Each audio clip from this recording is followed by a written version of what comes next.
మహాధరణ కార్యక్రమం రాష్ట్ర వ్యాప్తంగా తెలంగాణ ప్రభుత్వ ఉద్యోగుల ఐకాస తలపెట్టినటువంటి జిల్లా కలెక్టరేట్ తలపెట్టినటువంటి ధర్నా కార్యక్రమం. ఆ ధర్నా కార్యక్రమం అన్ని ఉద్యోగ ఉపాధ్యాయ విశ్రాంత ఉద్యోగుల భాగస్వామ్య సంఘాల అందరితో కూడా కలిసికట్టుగా జిల్లా కలెక్టరేట్ కొనసాగుతుంది. ప్రధానంగా 5 డిమాండ్ల మీద ఈరోజు మహాధరణ కార్యక్రమం చేపడుతుంది. పిఆర్సీ గత 3 సంవత్సరాల క్రితం పిఆర్సీ కమిటీ వేసింది గత ప్రభుత్వం. వేసినప్పటి నుంచి మరి గత ప్రభుత్వము కూడా నివేదిక తెచ్చుకోలేదు. నూతనంగా ఉన్న చూపించిన ప్రభుత్వం కూడా ఇప్పటి వరకు నివేదిక తెచ్చుకోలేదు.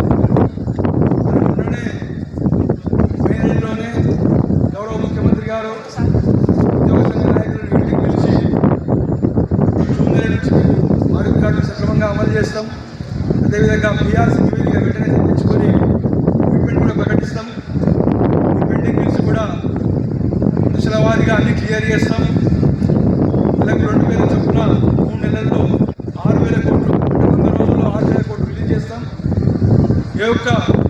ఇప్పటి వరకు రిటైర్డ్ పెన్షన్స్ కూడా ఒక్కటి కూడా బకాయి లేకుండా మొత్తం క్లియర్ చేస్తామని చెప్పి కూడా గౌరవ ముఖ్యమంత్రి గారు చెప్పడం జరిగింది.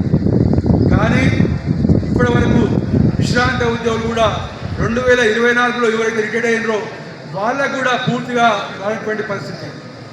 2024 మార్చి నెల నుంచి విశ్రాంత ఉద్యోగులు ఉన్నారు. వాళ్ళకు కూడా జీపీఎఫ్ కానీ, ఎన్కాష్మెంట్ లీవ్ కానీ, గ్రాట్యుయిటీ కానీ ఏది కూడా పూర్తిగా మరి విడుదల కానిటువంటి పరిస్థితి. విశ్రాంత ఉద్యోగులు ఏమనుకుంటారు, మేము రిటైర్డ్ అయితే మాకు డబ్బులు వస్తాయి, మా పిల్లల పెళ్ళిళ్ళు చేయొచ్చు, మా యొక్క ఇప్పటి వరకు మేము కూడా ఇల్లు కట్టుకోలేదు, కనీసం మేము ఒక మంచి ఇల్లు కట్టుకొని స్థిరపడవచ్చు అనే ఒక ఉద్దేశం విశ్రాంత ఉద్యోగులకు ఉంటుంది.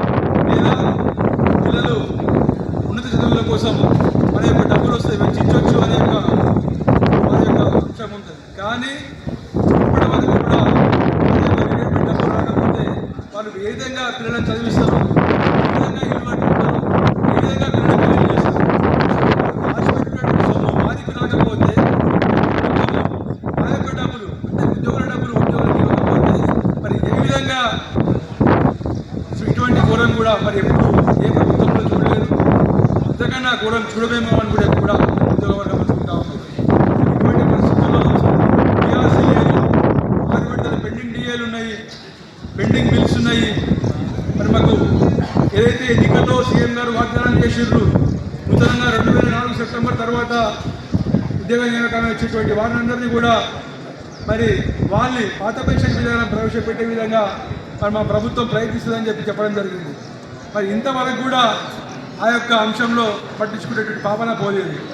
మరి ఆ యొక్క అంశమైతే మరుగున పడేసింది మరి ప్రభుత్వం. ఈ విధంగా ఆరోగ్య కార్డులు అమలు చేస్తామని చెప్పి ఇంతవరకు సక్రమంగా అమలు కాని పరిస్థితి. ఏది కూడా ఉద్యోగుల పట్ల నిర్లక్ష్యం వహిస్తుంది ప్రభుత్వం. ఖచ్చితంగా మా ఉద్యోగ వర్గం వల్ల ఏకమైంది. ఇక ముందు కూడా ఆ యొక్క ఉద్యోగుల పట్ల నిర్లక్ష్యం వహిస్తే ఖచ్చితంగా తగిన గుణపాఠం తప్పదని కూడా ప్రభుత్వ వర్గం అందడం హెచ్చరిస్తూ ఉన్నాం. ఈరోజు ఇక్కడ మహాధరణ కార్యక్రమం చేపట్టినాం. సెప్టెంబర్ 1 నాడు సిపిఎస్ కోసం ధరణ కార్యక్రమం చేపడతాం. మరి సెప్టెంబర్ 10వ తారీఖు నాడు కూడా హైదరాబాద్లో పెద్ద ఎత్తున జేఏసీ భాగస్వామ్యంతో జేఏసీ ఆధ్వర్యంలో మరి పెద్ద ఎత్తున నిరసన కార్యక్రమం చేపట్టి మొత్తం హైదరాబాద్ పట్టణాన్ని, హైదరాబాద్ నగరాన్ని స్తంభిస్తామని చెప్పి కూడా మరొకసారి మేము ప్రభుత్వాన్ని హెచ్చరిస్తున్నాం. ఎందుకంటే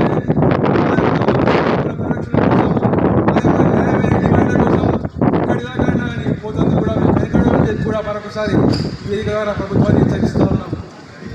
ఇప్పటికైనా ప్రభుత్వం దిగివచ్చి ఆ యొక్క న్యాయమైన డిమాండ్ల పైన ఖచ్చితంగా చర్చించి ఉద్యోగ సంఘ నాయకులతో చర్చించి వారి యొక్క న్యాయమైన కోరికలను కూడా తీర్చవలసిందిగా మరొకసారి ప్రభుత్వాన్ని విజ్ఞప్తి చేస్తాం. ఆ రకంగా చేయకపోతే మరొకసారి మా నిరసన